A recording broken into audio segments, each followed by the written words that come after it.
पूनावाला आपसे पूछूंगी, नजदीक का मामला है लेकिन एडवांटेज बीजेपी, क्योंकि कांग्रेस में अभी आपकी अलायंस आम आदमी पार्टी के साथ हुई नहीं है, जेजेपी के साथ हुई नहीं है, और आपस में जो लड़ाइयां चल रही हैं वो सबके सामने है।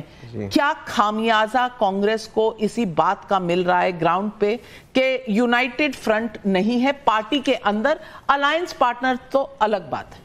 नाविका जी, जो लोग हरियाणा की राजनीति समझते हैं और आप बिल्कुल समझते हैं और हर्षवर्धन जी समझते हैं, on ground anti BJP wave है और कांग्रेस के लिए सिंपैथी। अब ये बिल्कुल आपका टेक्निकल सवाल सही है मनोज जी का कि जेजेपी के साथ गठबंधन नहीं हुआ। मैं ये मानता हूं नहीं होना चाहिए, मेरी व्यक्तिगत राय, क्योंकि जो जेजेपी का वोट है वो कांग्रेस के पास आने वाला है। इनफैक्ट वो पोस्ट पोल हो ठीक है, अब नहीं होना चाहिए, क्योंकि जेजेपी के साथ खट्टर जी के साथ रहने का एंटी इनकम्बेंसी, ये बहुत अहम फैक्टर है, खट्टर जी के साथ थे। दूसरी चीज नाविका जी, जो आप कह रहे हैं कि कांग्रेस के अंदर इंटरनल राइवलरी, जो मैं खुद मानता हूं, अगर कांग्रेस उसको ओवरकम करे, कांग्रेस निश्चित सरकार बना रही है। लेकिन अगर आप, मनोज जी ने सर्वे किया, भाजपा को भी देखें, मैं आपको ये बता दूं, भाजपा में भी बहुत इंटरनल राइवलरी है, यहां तक कि खट्टर जी और वर्तमान मुख्यमंत्री में। हाल ही के दिन में माननीय अमित शाह जी ने 2-3 रैली की हरियाणा के अंदर, वहां से उन्होंने प्रचार शुरू किया।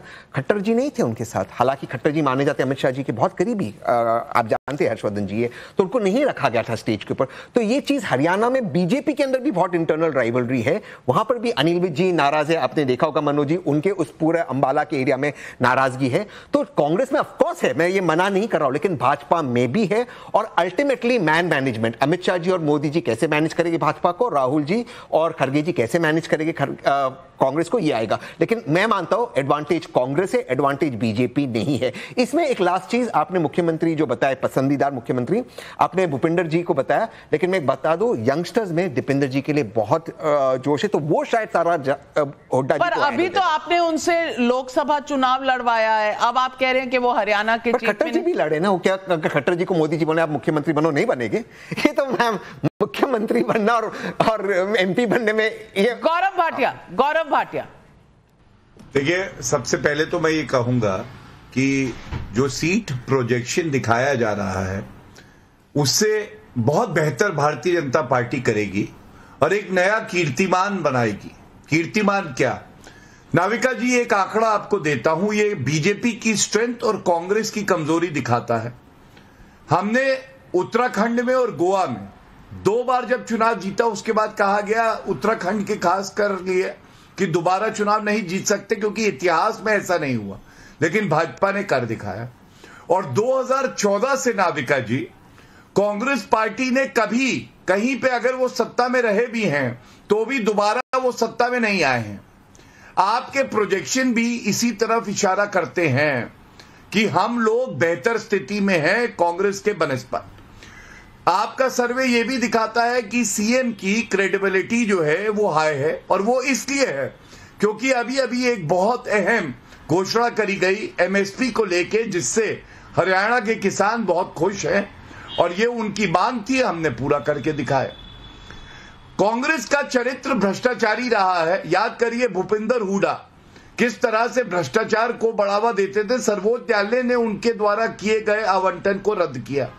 फैक्शनलिज्म पे आते हैं, जो सबसे बड़ी समस्या है। देखिए फर्क क्या है पार्टी का, आप गुजरात याद करिए, उत्तराखंड याद करिए, मुख्यमंत्री जो थे सिटिंग, उनको बदला गया, लेकिन जो मुख्यमंत्री भी हैं वो समर्पित कार्यकर्ता भी हैं, और हम लोग गुजरात भी जीते थे, उत्तराखंड भी जीते थे।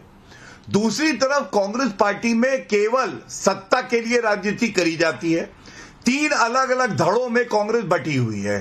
पहला है भूपिंदर हुड्डा, दूसरा है कुमारी शैलजा, और तीसरा मास्टर गोगो रणदीप सुरजेवाला जी, जो कांग्रेस के ही जितने भी नेता हैं उनको धाराशायी कर देते हैं क्योंकि उनकी अपनी महत्वाकांक्षा है, इसलिए उन्हें मत भूलिएगा। और तहसीन से मैं एक बात कह के अंत करता हूं, तहसीन मेरा भाई छोटा हमेशा जब भी कहता है कि एडवांटेज कांग्रेस, तो भारतीय जनता पार्टी का कमल खिलता है। मुझे याद है मध्य प्रदेश में एडवांटेज कांग्रेस कह रहा था, कमलनाथ आएंगे, भाजपा का कमल खिल गया। छत्तीसगढ़ में उसने कहा, फिर से कमल खिला, गुजरात में कहा, उत्तर प्रदेश में कहा, अभी लोकसभा चुनाव में बता रहा था। Advantage Congress INDI alliance. वो अमेंडमेंट कर रहे हैं, वो अमेंडमेंट कर रहे हैं, कह रहे हैं गुजरात में तो मैंने भी नहीं कहा था, गुजरात में उन्होंने छोड़ दिया है मैदाने जंग आपके लिए, वहां पर तो उन्होंने भी नहीं कहा, उन्होंने रिट्रीट कर लिया है। लेकिन देख लीजिएगा, जब हमारी 99 सीटें आई थी तो उन्होंने कहा था, इस चुनाव में नहीं, उससे पहले वाले चुनाव में, आप देखिएगा एडवांटेज कांग्रेस। अब हम चलते हैं झारखंड की तरफ, और झारखंड के अगर मैं आपको दिखाऊं जो हमारे सवाल लोगों से हमने पूछे हैं, तो सबसे पहले कि मुख्यमंत्री हेमंत सोरेन के कामकाज को लेकर आपकी क्या राय है। लोगों से जब ये सवाल पूछा गया तो बहुत अच्छी राय निकल कर आई है लोगों की, वो 37%। औसत कामकाज दिख रहा है 18% लोगों को, बिल्कुल अच्छा नहीं 29%, कह नहीं सकते 16%।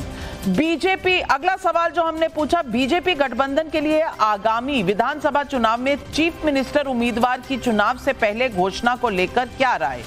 सकारात्मक प्रभाव पड़ेगा 35%, नुकसान उठाना पड़ सकता है पहले अनाउंस करके 29%, कोई खास असर नहीं पड़ेगा 27%, कह नहीं सकते 9%।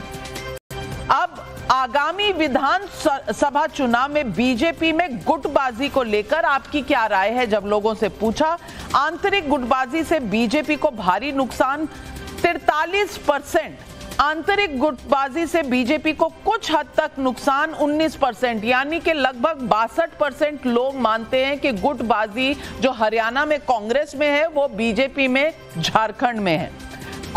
कोई नुकसान नहीं 34%, कह नहीं सकते 4%। हेमंत सोरेन के जेल जाने का चुनावी असर क्या होगा। एनडीए को नुकसान, इंडिया को फायदा 31% लोग मानते हैं। इंडिया गठबंधन को नुकसान, एनडीए को फायदा 29%, कोई फर्क नहीं 34%। ये बड़ी बात है कि 34%, यानी कि सबसे ज्यादा लोग समझते हैं कि इस बात का कोई फर्क नहीं पड़ेगा क्योंकि जेल हुआ है, अब वापस मुख्यमंत्री बन चुके हैं तो कोई फर्क नहीं, कह नहीं सकते 6%। अगला सवाल, जेल से लौटकर हेमंत सोरेन का दोबारा चीफ मिनिस्टर क्या उन्हें बनना चाहिए था। हाँ 44%, नहीं 42%, कह नहीं सकते 14%। आपका पसंदीदा मुख्यमंत्री चेहरा कौन है। हेमंत सोरेन 32%, चंपई सोरेन 5%, बाबूलाल मरांडी 41%, अर्जुन मुंडा 9%, अन्य 13%। 41% पर बाबूलाल मरांडी का होना शायद बड़ी बात है। अब ये जो सवाल है, इसके बाद सीधा हम वोट शेयर पे चलते हैं। वोट शेयर अगर देखें तो जेएमएम 18.2%, कांग्रेस 12.2%, बीजेपी 41.2%, एजेएसयू 9.2% और अन्य 19.2%। यानी कि इस वक्त बीजेपी 41% पर बैठी है, कांग्रेस और जेएमएम मिलकर लगभग 31% पर। क्या सीट शेयर में भी यही रहेगा, क्योंकि आदिवासी एरियाज में बीजेपी की कितनी पकड़ है इस पर हमेशा सवालिया निशान रहा है। तो चलते हैं